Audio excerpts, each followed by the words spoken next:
பார்த்து பாருங்க, நம்ம அண்ணாமலை நேத்து ஒன்று சொல்லிட்டு இருந்தார்லாம், இங்க இருங்க நாங்க தான் தமிழை வாழவே வைக்கிறோம்.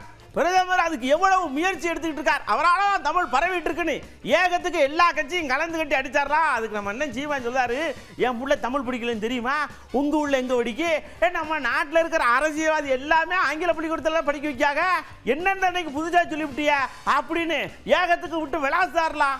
என் தாய்மொழியை படிக்க நீ எங்க பள்ளிக்கூடம் வச்சிருக்க அண்ணாமலை? ஹிந்தி படின்னு சொல்ற நீ, என் தமிழை படின்னு சொல்லலையே நீ.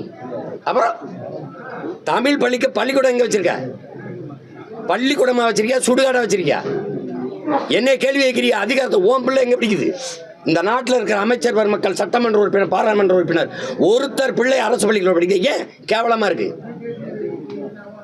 பள்ளிக்கூடம் பள்ளிக்கூடம் அல்ல, சுடுகாடா இருக்கு.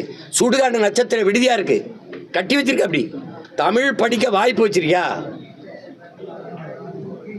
50,000 பேர் 10ஆம் வகுப்பு பொதுத் தேர்வில் தமிழ் தாய்மொழி தேர்வு எழுத வரல.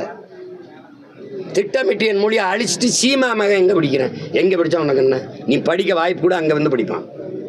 நான் எதுக்கு போராடுறேன் தெரியுமா? என் பிள்ளைகளுக்கு வந்த மாதிரி ஒரு தாய்மொழி எழுத படிக்க தெரியாமல் 3 தலைமுறை இந்த திராவிட ஆட்சிகள் உருவாக்கிடுச்சு. அந்த நிலையில் மாற்றணும் தான் நான் அதிகாரத்துக்கு வர துடிக்கிறேன்.